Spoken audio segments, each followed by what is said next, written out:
Fueron 12 años de historia. En ese breve tiempo dejaron un legado de 60 canciones. Realizaron casi 1000 conciertos y vendieron más de 6 millones de discos. Aún los venden. 40 años después, y a pesar del silencio, la leyenda de los héroes sigue viva.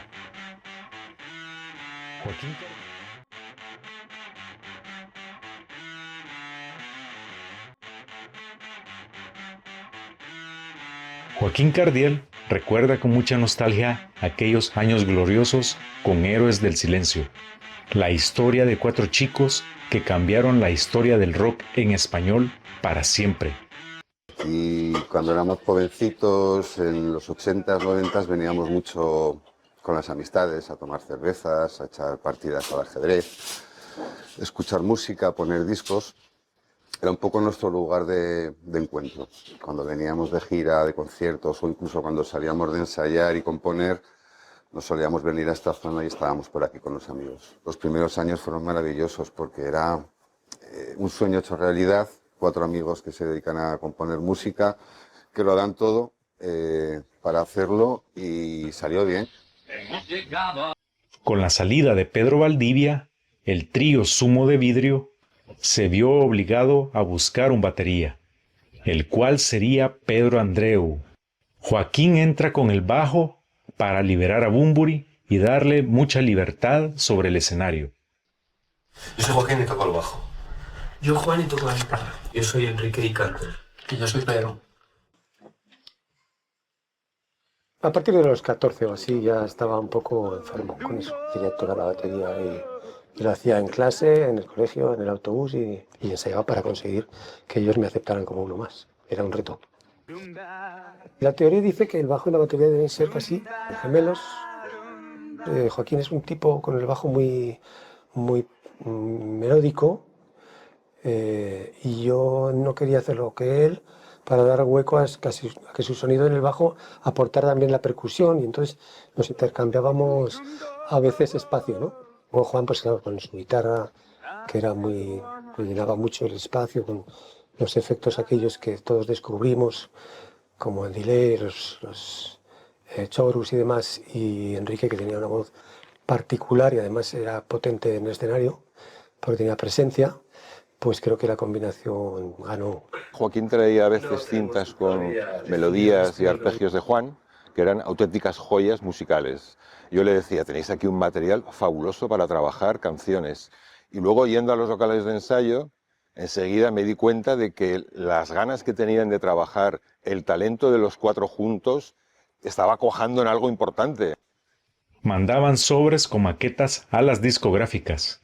Empezaban a sonar en la radio y llenaban salas. 3 años después de haber iniciado, les llega su gran oportunidad, el concierto de la Sala en Bruto en 1987. Este concierto, bueno, llevábamos mucho tiempo detrás de un contrato discográfico, no es como las cosas como funcionan ahora, que uno se puede autoproducir, hay una facilidad hay facilidad para que tu música llegue a las redes, llegue a YouTube. Entonces no era así, entonces había que tener una discográfica. Y gracias a este concierto vinieron Gustavo Montesano y Durruti aquí a Zaragoza, nos vieron en el concierto, les encantó y a través de ello conseguimos el contrato discográfico que tanto añorábamos. Fue un maxi de 4 canciones. El objetivo de la discográfica fue vender 5,000 ejemplares, pero se vendieron 30,000. Un año más tarde, graban su primer álbum. El mar no cesa, producido por Gustavo Montesano y Durruti, tuvimos poco tiempo para grabarlo. Fueron unos estudios que no eran lo mejor y eran unos horarios que tampoco eran lo mejor. Y bueno, bastante se hizo con conseguir que sonara como sonó, porque había mucha presión por parte de la compañía en el sentido de hacer del grupo un grupo de adolescentes, de fans, en ese sentido. Pero bueno, luego con nuestros directos desmentíamos un poco lo que se pretendía decir con aquello. Y el lugar elegido para mostrar ese directo fue el Rincón de Goya. Fue allí donde se produjo el hechizo. Anda. ¡Anda! ¡Jo, Parque Primo de Rivera! ¿Y dónde la has sacado? Hostia, pues mira, sí, es que estamos aquí en el Rincón de Goya. Presentación del disco que sacaron en directo, porque como el Mar no cesa les quedó un poco poperillo, pues dijeron, nosotros somos, ¿sabes?, rockeros. Y se vistieron todos con la chupa de cuero, todos con el pelo largo así, raya a un lado. Mojismos, estaban guapísimos todos. Y tocaron aquí. En la sangre gitana que llevo dentro. En esa gira pues nos soltamos también y como estábamos un poco molestos con que fuera tan limpito, pues entonces le dábamos quizá un poco más de empuje, pero bueno, era cosa natural. Los fans, nuestros amigos, los seguidores, nos pedían que fuéramos así, ¿no? De verdad. Querían que sus discos plasmaran la fuerza de sus directos y encontraron al productor capaz de hacerlo. Phil Manzanera nos fue a ver un concierto en Calatayud y lo elegimos como productor porque vio que el grupo tenía que sonar como sonaba en directo, tal cual.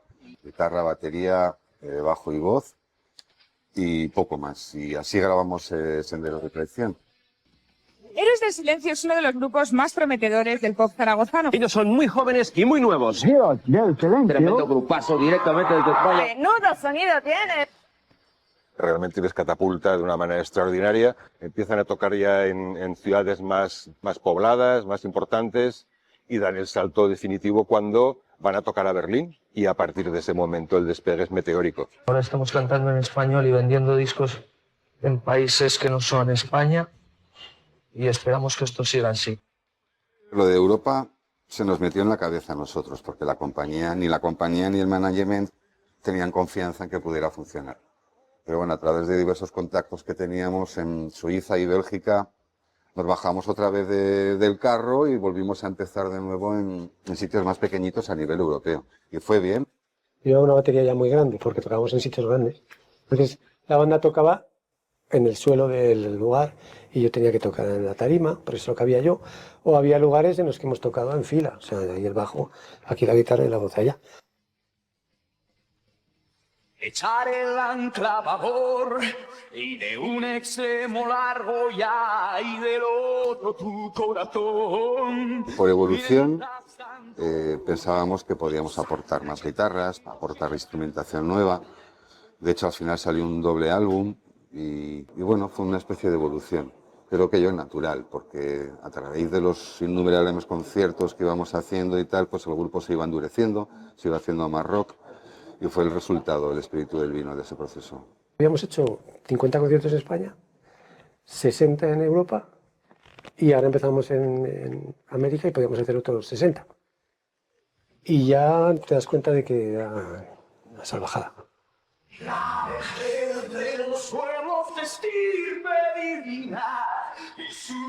Conectaba con unos estilos de hacer rock quizá más internacionales. Era un producto totalmente autóctono, totalmente español, 100% aragonés, que de repente consigue exportar el sonido y la pasión a lo que me refiero a todas las partes del mundo. Eso supone una lente de aumento, un amplificador para todo el rock y la cultura del rock que se estaba haciendo en España. Y ese fenómeno termina en Avalancha. Un disco más corto, más rock y con más giras. El nivel de grabación era muy especial, ya como que todo tenía mucho poder de personaje, digamos, de estar grabando con leyendas. Volvimos al ataque, giras, más giras, problemas internos, ya no entre nosotros, sino con el entorno, managers, cosas así, del dólar. Y la lástima eso, que nos quedaba mucho por hacer, pero los chicos decidieron volver a casa. Y lo mejor es dejarlo en lo más alto.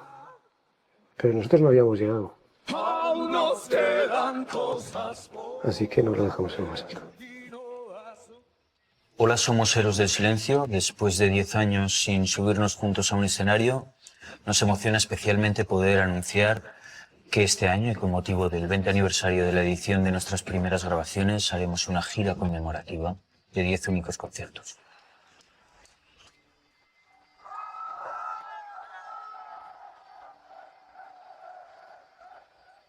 Creo que la última gira en la revista Rolling Stone la nombraron entre las 10 mejores giras de la historia de la música. Con eso te digo todo, o sea, parece que... Y no solo son españoles, sino que son aragoneses, es brutal. Y ganas de héroes no faltan. Así lo demuestran las miles de bandas tributo alrededor del mundo con un mismo fervor.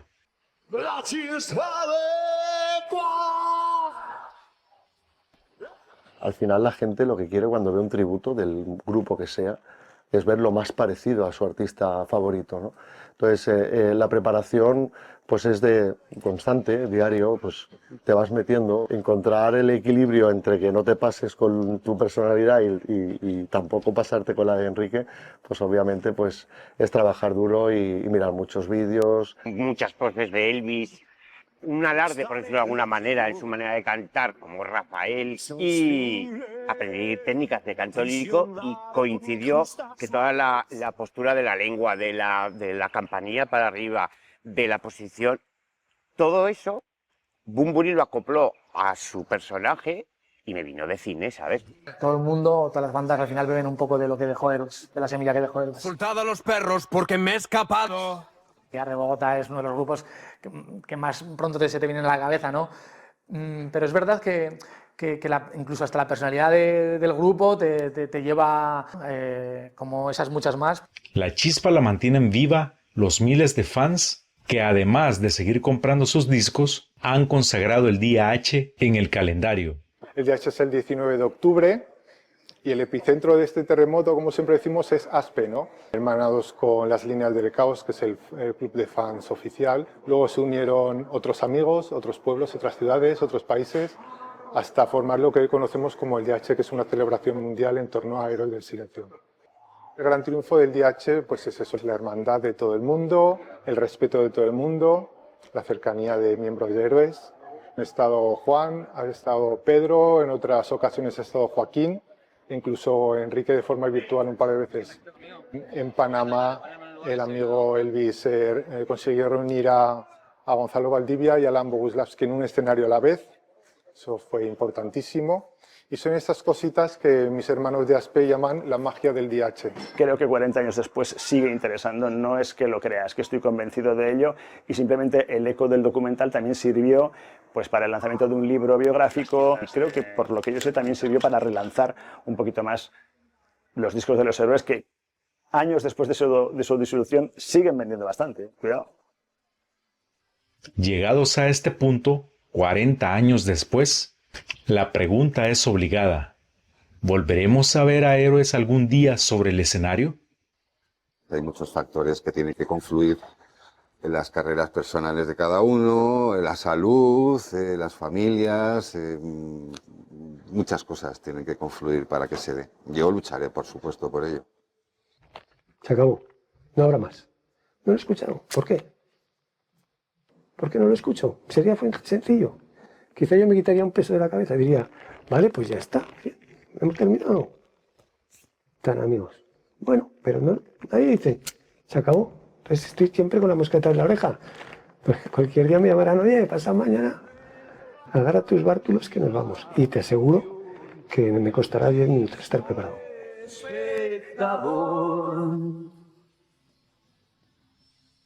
El mismo teatro en el que tantas veces actuó y perderla